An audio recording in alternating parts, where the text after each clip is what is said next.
भगवान श्री कृष्ण अर्जुन से कहते हैं, अर्जुन ये समझ लो, आत्मा कभी नहीं मरती, सिर्फ शरीर मरता है।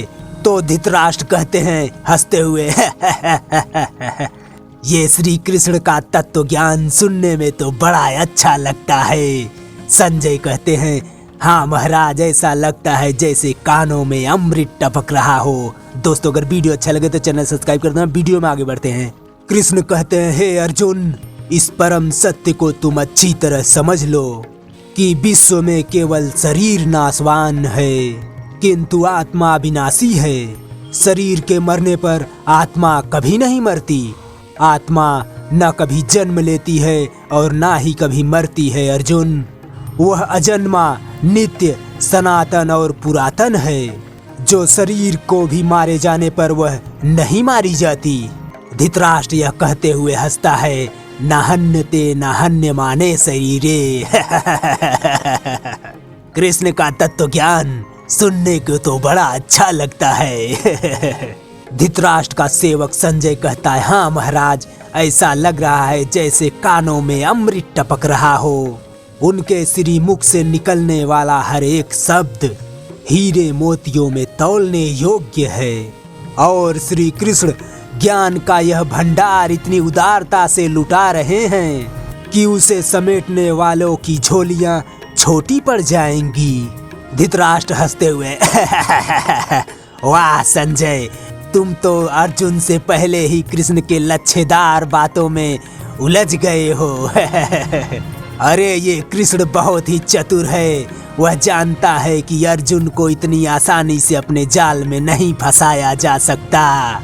इसीलिए वह धीरे धीरे जाल फैलाकर गूढ़ बातों के मोती फैला रहा है, ताकि मोतियों को चुनने के लालच में अर्जुन को जाल दिखाई ना दे और वो उसमें फंस जाए। संजय कहते हैं, परंतु महाराज, श्री कृष्ण अपने ही मित्र अर्जुन को किसी जाल में क्यों फंसाना चाहेंगे? धृतराष्ट्र कहता है, संजय, तुम बड़े भोले हो जो कृष्ण को अर्जुन का मित्र समझ रहे हो। भला राजनीति में कोई किसी का मित्र होता है? सब अपने अपने स्वार्थों के मित्र होते हैं। संजय कहते हैं, परंतु महाराज, मेरी समझ में ये नहीं आता कि इस युद्ध में श्री कृष्ण की क्या राजनीति है। धृतराष्ट्र कहता है, तुम नहीं समझोगे मैं बताता हूँ। एक ओर श्री कृष्ण की सेना कौरवों के साथ है और दूसरी ओर स्वयं श्री कृष्ण पांडवों के साथ है। अब चाहे कौरव जीते चाहे पांडव, दोनों तरफ कृष्ण की ही चांदी है और जो भी जीतेगा वह यही समझेगा कि वह श्री कृष्ण की सहायता से जीता है। संजय कहते हैं, क्षमा करें महाराज, यदि आपके कहने का अर्थ ये है कि इस युद्ध में श्री कृष्ण का कोई राजनीतिक लाभ है, तो फिर कौरव और पांडव के बीच समझौता कराने के लिए शांति दूत बनकर क्यों आए थे? युद्ध रोकने के लिए उन्होंने इतना प्रयास क्यों किया? धृतराष्ट्र कहता है, शांति का प्रयास तो वो बस झूठा था। मुख में राम राम और बगल में छुरी वाली बात थी संजय। यदि श्री कृष्ण शांति ही समय चाहता है, इस समय जब अर्जुन युद्ध करने को तैयार नहीं है, तो उसे हथियार उठाने के लिए क्यों उस्का रहा है? कृष्ण शांति दूत नहीं है, बल्कि एक कुटिल राजनीतिज्ञ है। उसकी बातों पर मत जाओ, उसकी चाल देखो। वह कौरव और पांडवों की शक्ति का विनाश कराना चाहता है, ताकि वह भरत का एक छत्र सम्राट बन जाए। अर्जुन कहते हैं, केशव, तुम्हारी बातें हमारी बुद्धि को भ्रम में डाल रही हैं। तुम दो बातें एक साथ कह रहे हो जो परस्पर विरोधी हैं। तुम कहते हो शरीर मर जाता है, परंतु शरीर का एक हिस्सा वह नहीं मरता। नहीं अर्जुन, मैंने आत्मा को एक शरीर का हिस्सा नहीं कहा। मैंने कहा है आत्मा और शरीर दो अलग अलग चीजें हैं। जैसे तुम और तुम्हारा कवच दो अलग अलग चीजें हैं। तुम्हारे कवच के दो टुकड़े हो जाएं तो इसका अर्थ नहीं कि अर्जुन के दो टुकड़े हो गए। जिस प्रकार तुम और तुम्हारा कवच दोनों अलग अलग वस्तुएं हैं, या तुम और यह तुम्हारा रथ दोनों अलग अलग वस्तुएं हैं? उसी प्रकार अर्जुन, मनुष्य का शरीर और उसकी आत्मा दोनों अलग अलग वस्तुएं हैं। यूं समझ लो, जिस रथ में अर्जुन बैठा है वो अर्जुन नहीं है। अर्जुन तो वो है जो रथ में बैठा हुआ रथी है। अर्जुन कहते हैं, यह ठीक है कृष्ण, यह रथ अर्जुन नहीं है। अर्जुन मैं हूँ जो रथ में बैठा हुआ है। तुम्हें रथ का टूटने का शोक नहीं होगा, परंतु तुम्हें अर्जुन के मरने का शोक तो होगा ही। कृष्ण कहते हैं, अर्जुन तुम्हारी बातें सुनकर तुम्हारी बुद्धि पर मुझे हंसी आ रही है।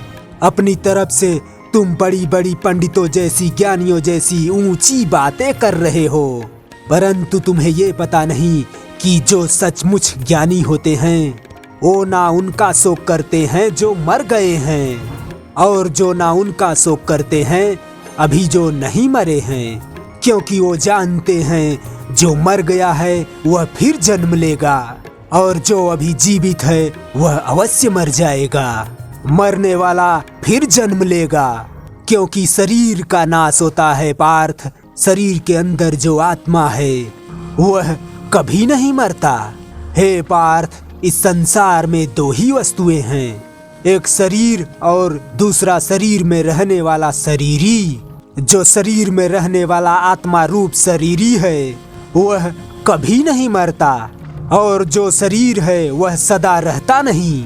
आत्मा एक शरीर छोड़ता है अर्जुन, और दूसरा शरीर धारण कर लेता है, बिल्कुल वैसे ही जैसे मनुष्य पुराने कपड़े उतार कर नए कपड़े धारण कर लेता है।